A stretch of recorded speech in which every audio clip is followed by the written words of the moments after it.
Okay, awesome. Right, good morning. Binaural Beats, coffee, and we're in. Good morning. Oh, Sanjay, come out and come on.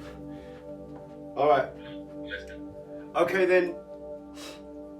How we're going to start today is we're going to start on the knees, right? And you're going to go right down, and you're going to slowly get right down on your forearms, yeah, gently, and then we're going to get the head right down. We're going to lean into the hands so that your head is being cupped by your hands, okay? So just hold yourself in that position, in that cradle held head position. And here we're just still. We're just still. And we're going to take some deep breaths, okay? So we're looking to breathe in through the nose. We're going to expand the belly as we do that. And then we're going to breathe out through the mouth. And we'll do that 5 times. So the first one goes in. And then it comes out. Every time it comes out, just relax your shoulders even more. Breathe in. And then we breathe out. We breathe in. Then we breathe out. You should be feeling your body just settling now. Knees going in, elbows going in. Take a deep breath in through that nose, number 4. Expand that belly. And then breathe out, number 5. And then breathe in one last time. So I've got that number wrong. And then breathe out. Okay, from here, we're going to put the arms, from them cradling our head, the arms are going to go right back, okay? So always support yourself with the leading hand, and then put your head onto the floor, and then both your hands are going to go out, and your head can either stay forehead, or if it's too much pressure, then put your head onto the side and just lean down. That's going to put a little bit of pressure on your neck. Sit back.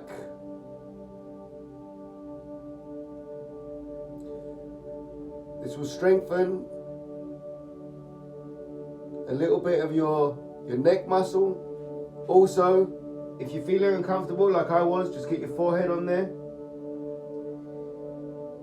Strengthens neck. Also, this is the traditional child's pose. So where I've been doing the child's pose before, it was just a different interpretation.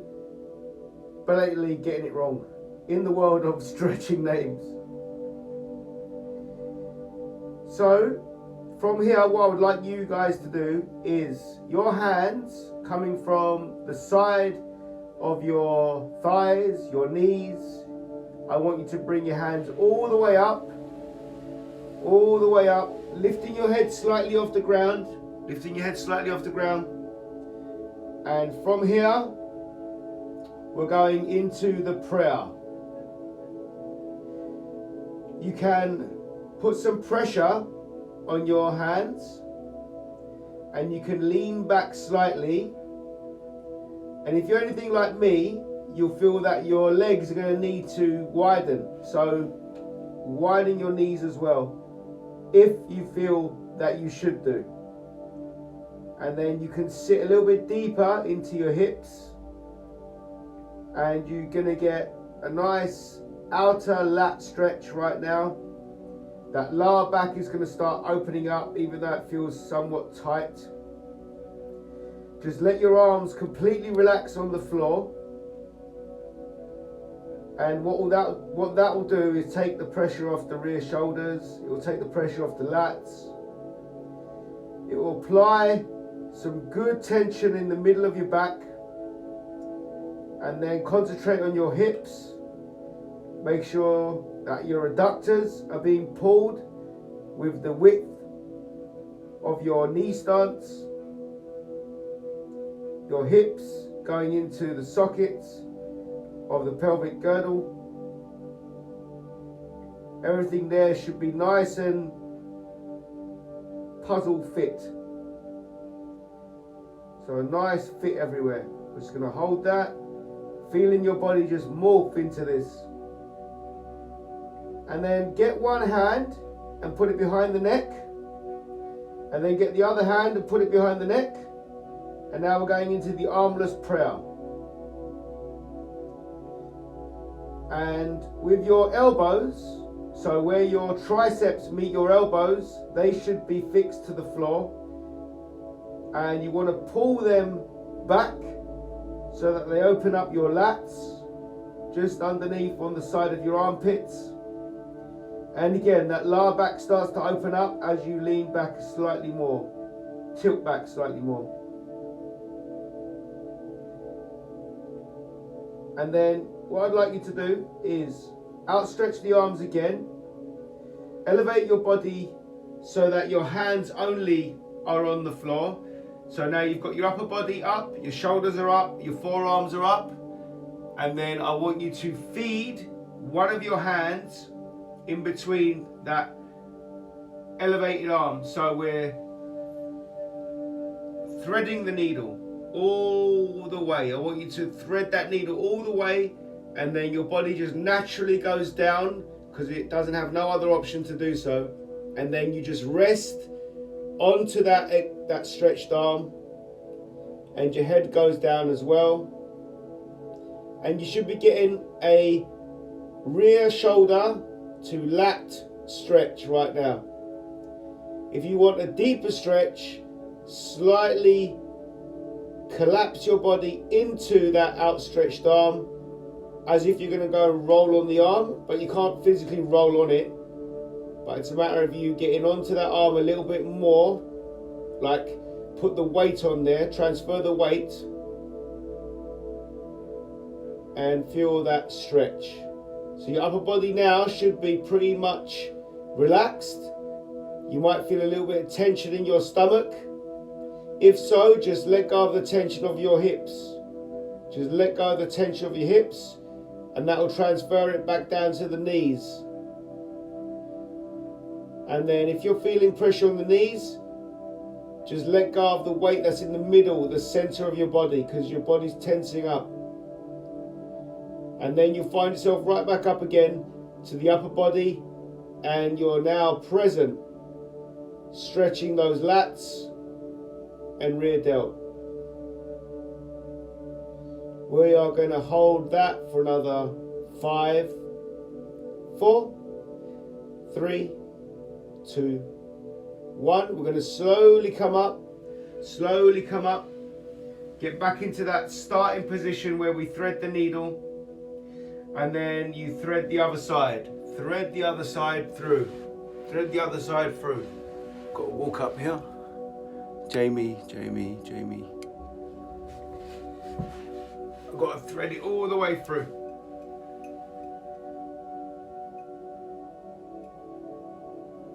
And like we said, the same thing. You're going to get a stretch on the rear shoulder and the lat.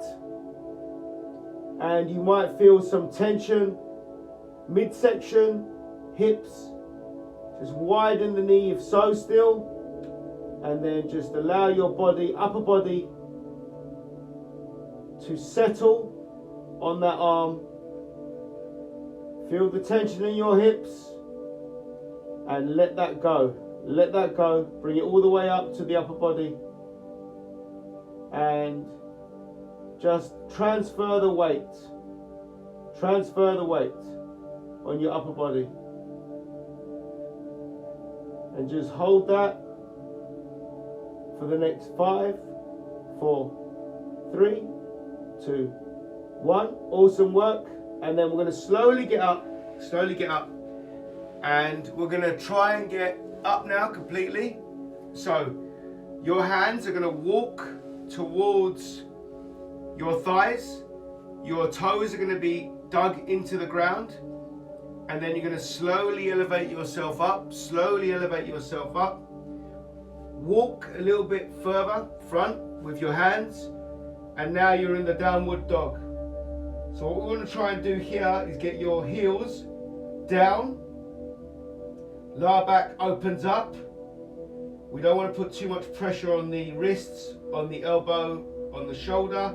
So, by not allowing that pressure, just try and put your heels back down to the ground, and then you'll feel your hamstrings start to activate where they meet the back of the knee, and you'll feel your calves being stretched again where they meet the back of the knee. And that way some pressure has come off those shoulders, those elbows, and those wrists. And we're going to walk our hands back until our feet are flat. Then we're going to come up. We're going to have a small supine stretch, not a big one, just a small one. Just open up the abdominals, and then you're going to stand wide, okay? Stand wide, and then from there your fingers are going to go right down, and you should be flexible enough right now that your fingers can touch the floor whilst you've got this wide stance. And then put your head down, and we're going to transfer the weight. So your fingers are going to do the walking to the side. So you're going to walk your fingers to one side of your foot. If you can, get your hands either side of that foot, either side. So now you've got the foot right in the middle of your arms.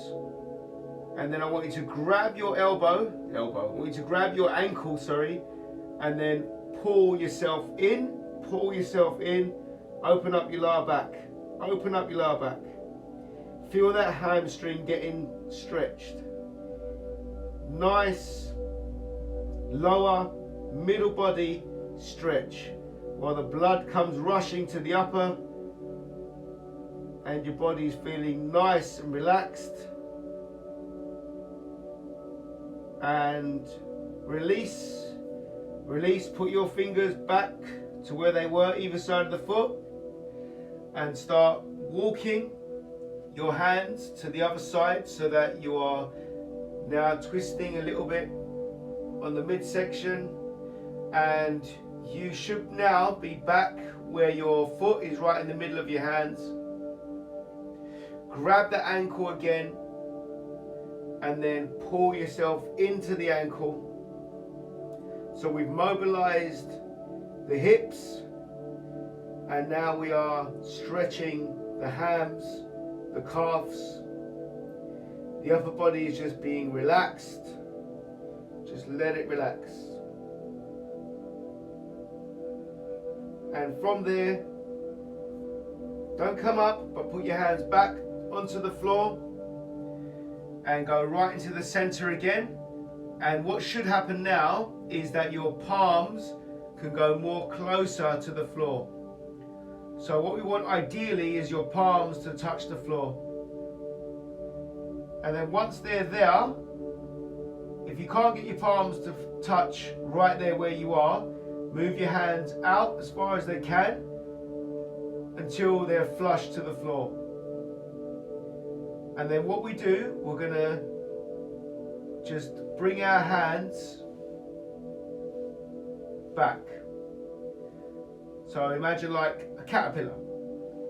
So what we call that with the inchworm. We're just going to inchworm our hands back so that our palms are always flush to the carpet, to the floor, to the mat, up until the point where they don't want to play no more. Up until the point where your palms are no longer able to stay on that floor. Once you are there, we are going to take a very deep breath in. Take a very deep breath in through the nose, expand the belly. We're going to hold the breath for 5, 4, 3, 2, 1. We're going to expel the breath, As we expel the breath, just go a little bit deeper in that stretch.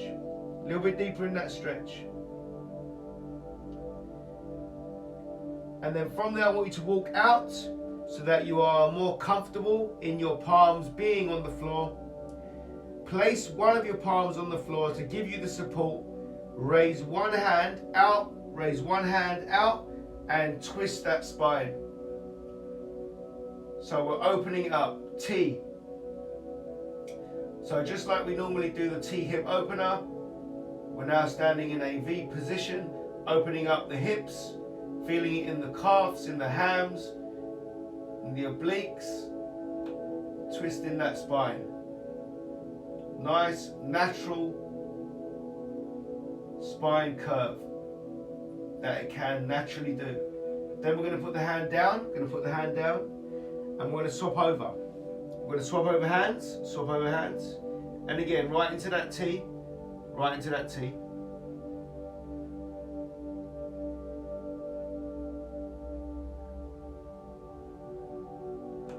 And then from there, we're going to just come up slowly, come up slowly, come up slowly. And now we are standing quite wide, okay?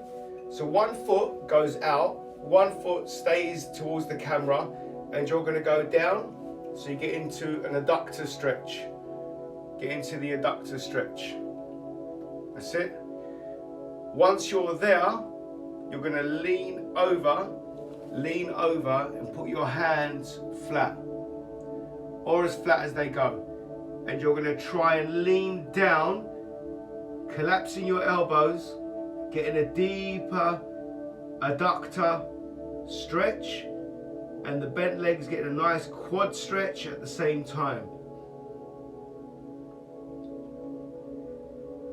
And from there, we're going to slightly come up, and then your body's going to turn. Your body's going to turn to that bent leg, and you're going to put your chest on that bent leg. And whilst your chest is on the bent leg, your hands are either side of your foot. The back leg is fully extended out still. And what I want you to do with the back foot is put your toes into the ground, twist your toes so that your foot is in line with the front foot, the same direction. And then what you're going to do is slowly straighten up your leg, but keep your chest on the thigh. Keep your chest on the thigh. And that will give you a wicked hamstring stretch. And then it will open up your lower back. And then you're going to go back to that start. And your hands now are going to go from the floor all the way up. And you're going to come up so that you're in the start again. And we're going to turn the other foot to the other side. And that foot that was out is now facing the camera. And we're going to lean down. So we get the Abductor Stretch again. We're going to go right deep. And then the hands are going to go to the floor again. And you're then going to dip your body down.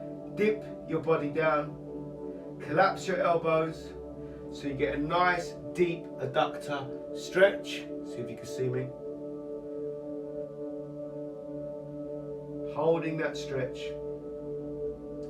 And from 5 seconds, my countdown, we're then going to get back into that position where our hands are either side of the foot and our chest is going to be flushed on our thigh.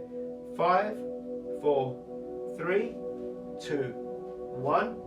You should have now your chest on your thigh and your hands either side of your foot, and then that trailing foot, pivot it so that it's now facing the same side, facing the same way, the same direction as the leading foot, and then slowly bringing your leg up with your chest still on your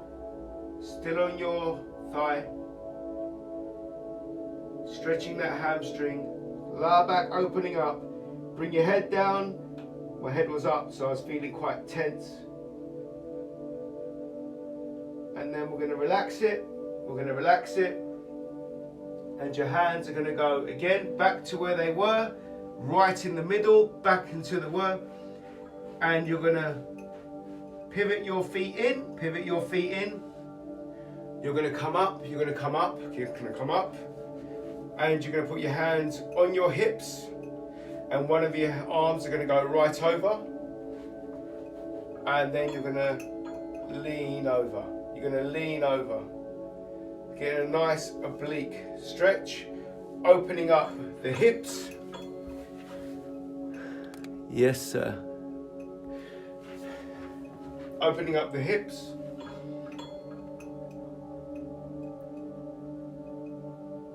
And then hands either side. We're then going to swap over, so the arm goes up and then your body leans over. Body leans over.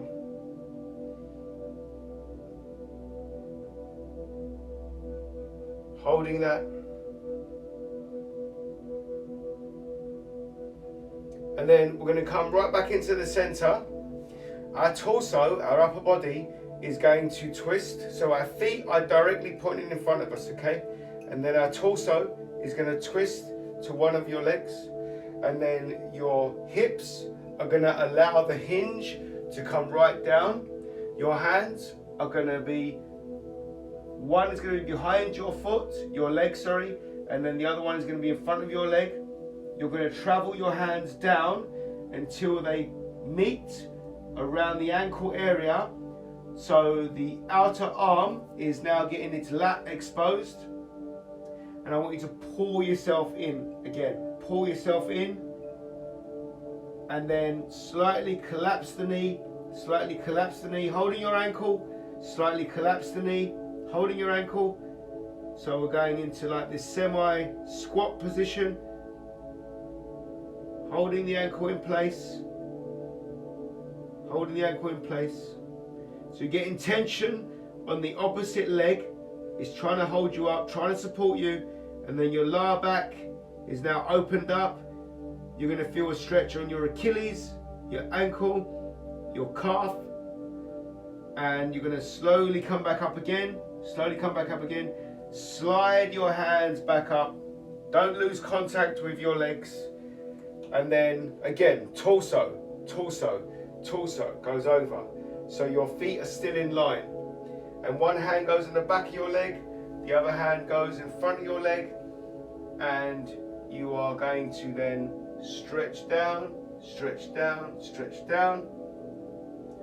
All the way. So you're going to feel your outer lat be popped open. And grabbing your ankle, you're going to slightly collapse your knee with your chest on your thigh. The other leg goes down as well, so you're in a semi-squat. Again, that lower back is starting to open up, the hips have opened up. You're getting that Achilles stretch. You should be leaning forward on that ankle, but your foot is flush, your heel is on the floor. And then you're going to slowly come up, slowly come up. Again, don't lose contact, don't lose contact. From there, your feet are going to go in, you're going to go in. And one last lower back stretch. So your hands now on the back of your legs, hands at the back of your legs, sliding down, sliding down, sliding down, all the way, until they come to your ankle. Grip your ankle again at the back of the ankle. Pull yourself in, pull yourself in. And then bring your hands to the front of your ankle. So they now should be at on your shin. And we're going to slide your hands back up, slide your hands back up, slide your hands back up. And the arms go all the way up, the arms go all the way up. Little supine, little supine. And from supine, you've become sublime. So well done. Thanking everyone.